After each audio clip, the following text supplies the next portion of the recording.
What's good, everybody? It's your boy, O'Shea Duke Jackson, back at it again with another episode of the Celebrity Junk. So guys, brother Jason Derulo is under fire. Talked about that last week where he was really dusting it up.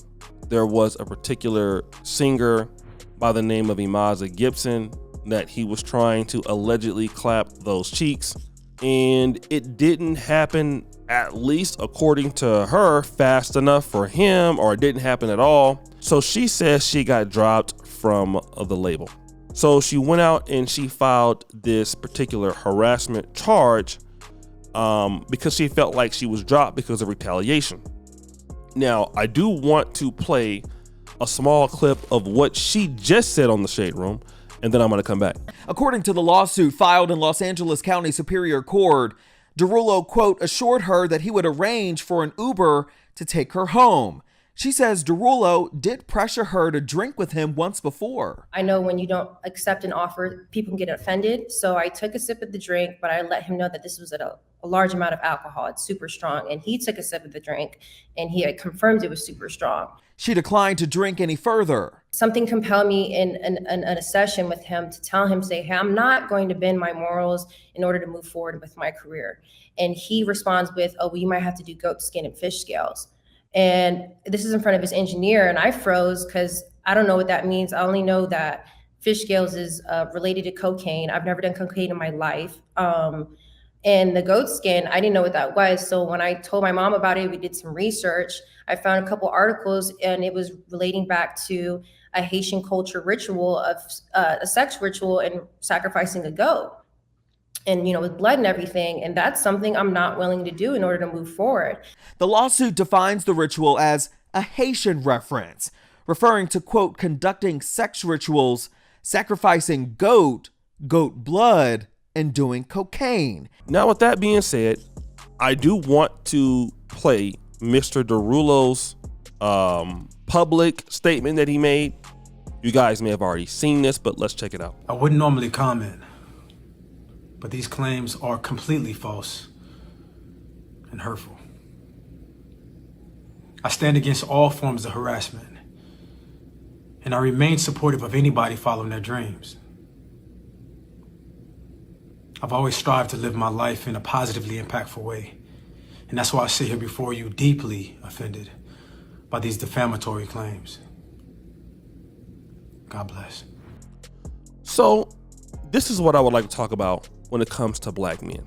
And a lot of guys may not want to take this serious, but I want you to understand what the problem is with the lack of black male voices in the, the lack of black male voices in the media. The reality is this: before Kevin died, he was talking about the ability of the Celebrity Junk to become a beacon in the light for black male media. He wanted me to move the studio to Atlanta and to give guys like Jason Derulo a voice. Unfortunately, I was not able to make that place. I was already doing very well here in Uganda. So I decided to go on with my primary thing. But here's what I'll tell you. Because of a lack of black male media, this lady was able to go to the Shade Room and put her story out. Jason Derulo cannot put out his side of the story on any black male sort of network. Now, this is why it's important for us as black men to understand why these things are important. And I'm really just letting you guys know. This lady can come out and say any of these things with no real proof of video, proof of text messages, anything like that. Now, we all know that Jason Derulo has made a resurgence in his career, largely because of TikTok. And I'm not saying that he's perfect or that he did this, but let's assume for the fact that he might not be guilty with this, okay? Then what happened is we have just seen this lady get an opportunity to get her name out there in entertainment or just to get some publicity. And this man here, who has no ability to come out and say the things that she's saying or call her a liar. I mean, he came out and made that public apology. It did look a little bit, a little bit acting and stuff like that, but it's still, he could be telling the truth.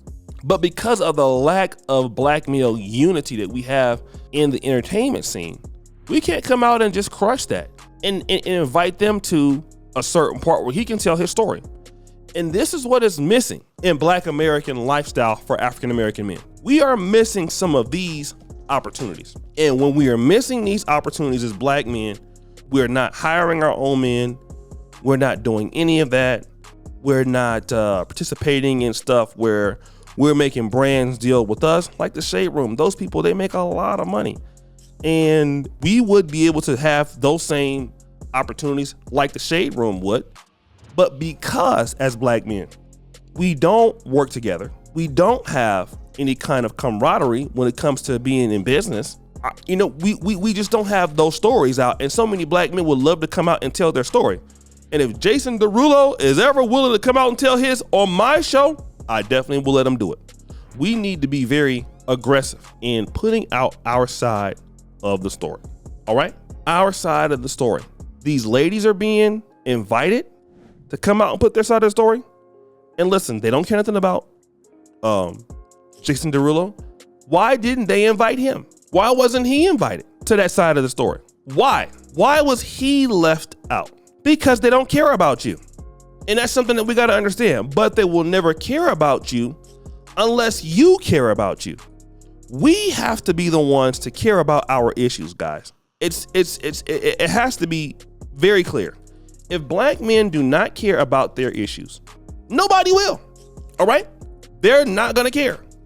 And they're going to continue to go on to that particular position of where you're going to see, I would say, some level of rampaging against brothers, and anytime somebody says something, they're gonna cover it. Why? Because black men don't have any way to fight that off. There is no way you can fight that off. If somebody is saying a black man said this, a black man said that, it's not true. Okay, well then what is your recourse? And I'm gonna tell you, black men we don't have no recourse. That's why whenever somebody says something about us in the community, we can't fight it. And it's sad. And I'm gonna tell you why it's sad. A lot of us are individually talented. Lawyers, doctors, you got black men in the pulpit, you got black men, senators, you got black men doing all of these things individually, making a lot of money.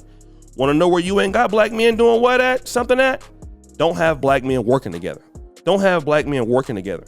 And whenever you don't have black men working together, you're always gonna be weak in a sense. And that's typically, we have opportunities, but because we don't have these infrastructures that would help us, and it would say, listen, if you push back on us, this is gonna happen. We don't have those systems. And that is why don't nobody take us that serious. So guys, what do you think? It's your boy O'Shea Duke Jackson, back at it again with another episode of The Celebrity Junk. Pretty far, you just heard the bell. We're out.